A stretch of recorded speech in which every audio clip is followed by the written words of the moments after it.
Magandang araw po, welcome po sa aking channel, Love9 TV. Patalasasan po, meron po ba kayong mga properties na napapabayaan or non-performing assets? Plan nyo ibenta, pero wala kayong oras sa pagbenta nito. Kung ito'y pagkakatiwala nyo po sa amin, tawag lang po kayo sa aking numero, usap po tayo, gawin ko po ng video for free. Yes, libre po, wala po kayong babayaran. Tutulungan pa namin kayong mabenta ang inyong property. Kami na po bala sa marketing, sa boosting or paid ads. Even sa tripping, hindi na po kayo mapapagod sa pag-entertain ng mga buyers. Kami na po bala sa lahat. Tawag lang po kayo. Nandito po tayo ngayon sa Nasugbu, Batangas kung saan meron po tayong bagong video presentation. Isang developed farm property na may lot area na 6,000 square meters at meron pong mountain view. Ito po'y along Barangay Road. Yung dinaan natin kanina, medyo rough road, kaya please manage your expectation once na mag-set tayo ng tripping. May access na rin po dito ng tubig, kuryente at internet provider. Dito po sa loob ay meron pong farmhouse. Ito pong nakikita nyo. Then may dalawang piggery, may fish pond, bahay ng kambing, at garden. Ito pong bahay ay meron pong 4 na kwarto. May formal kitchen at dirty kitchen. Dito po tayo sa receiving area. Then makikita naman natin yung isang pintuan kung saan yan po yung unang kwarto. Ito pong structure ay halos hindi naman pinagbasihan na sa presyo ni owner. Parang for free na po ito. Kaya kung may mga komento na hindi naman kagandahan, well, ito po'y for free. Then dito naman po yung dining area. Lipat naman po tayo dito sa may kusina at banyo. Katabi lang po yung isang kwarto. Labas na ulit tayo. Ito naman po yung 2 kwarto na kung saan ngayon ginawang stock room. At dito naman po sa harapan ay may breeding pen. At dito naman po yung 4th bedroom. Okay, lipat na po tayo dito sa may garden area. Yan po yung mga tanim na sili hanggang sa dulo po yan. Sa pagdilig naman po nitong mga tanim na sili ay nanggagaling po doon sa deep well. Meron po itong source of water. Aside from deep well, meron pong electric water pump. Although meron pong water district dito sa area, yan naman kung may water shortage. At ito po yung mga na-harvest na nila. So kahit paano kumikita na po itong farm ni Doktora. May mga solar lamppost na rin po dito sa palibot nitong farm. So dito po sa loob ng 6,000 square meters or mahigit kalahating hektarya, ang mga structure po dito ay may farmhouse, 2 ang piggery, yung maliit para sa mga wild pigs o baboy ramo. Then yung malaki po ay para naman sa mga patiner. So dito naman po sa area na to ay meron pong 700 na tanim na kape. Na kung saan yan po'y magiging income generating din po. Meron din pong mga grafted mango trees. Dito naman po tayo sa parte ng property na medyo slope ang terrain. Then sa dulo po ay doon po nakapwesto ang fish pond. Ang kagandahan po dito sa property na to ay punong-puno na po ng mga tanim na kung saan i-maintain nyo na lang. So, hindi nyo na po kailang mag-set up ng another na mga pananim. So, nandito na po tayo sa fish pond na kung saan meron po itong laman na 500 na tilapia.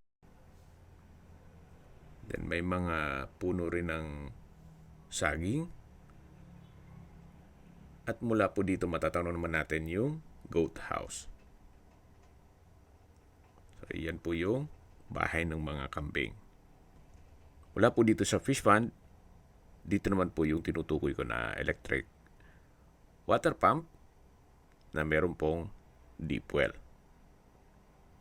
So, dyan po nakaset up na ang sariling source of water.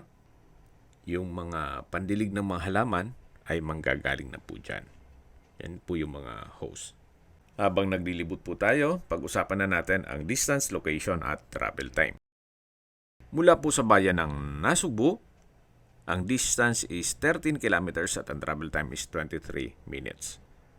Kompleto na po doon, gaya ng public market, groceries, convenience store, remittance center, banks, school, church, at iba pang government offices, pati po hospital. Yan po yung lagi kong binabanggit sa inyo na dapat yung i-consider sa pagharap ng property, yung meron pong malapit na hospital.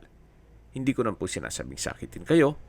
Yan naman po for emergency purpose lang naman.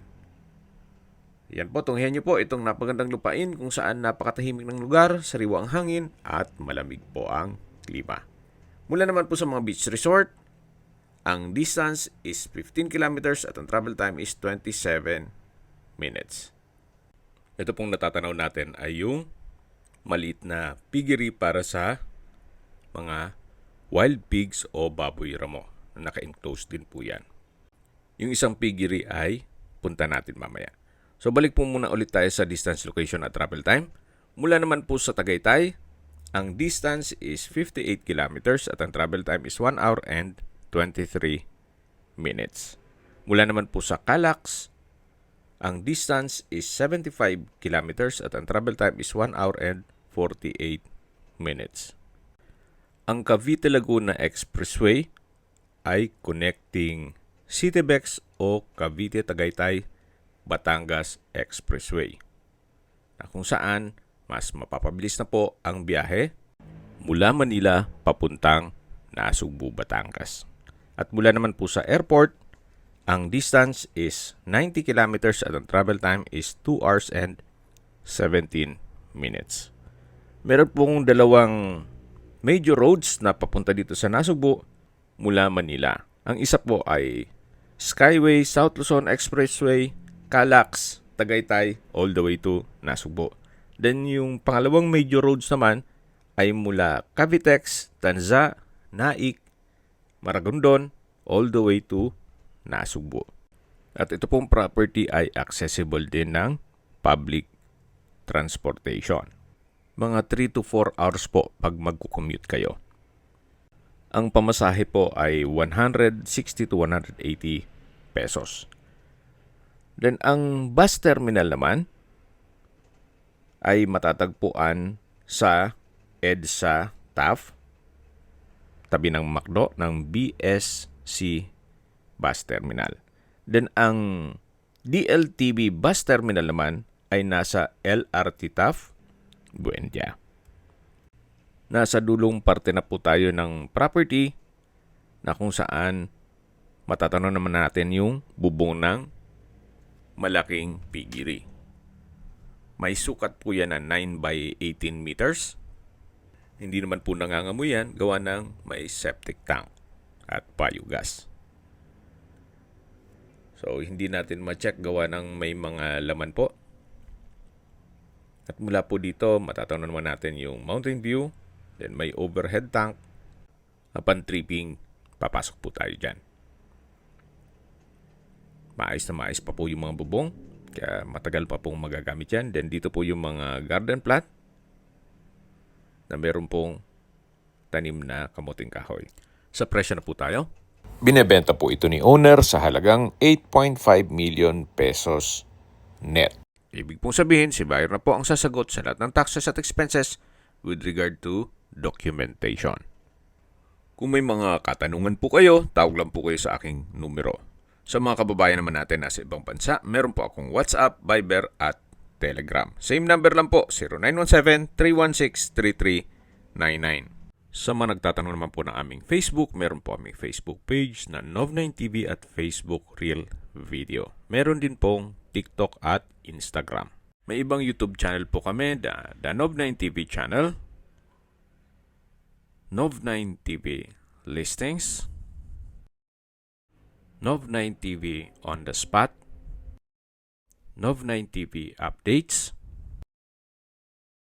at Nov9 TV House Rental. Sana po naibigyan nyo ang video presentation. Paki-like and subscribe na lang po sa aking channel para ma-update din po kayo sa aking future listings. Kung sakali po hanap nyo yung mas malaking sukat ng lupa, meron din po kami ibang listings na pwede nyong pagpilian. Huwag po kayong mag-atubiling tumawag sa amin.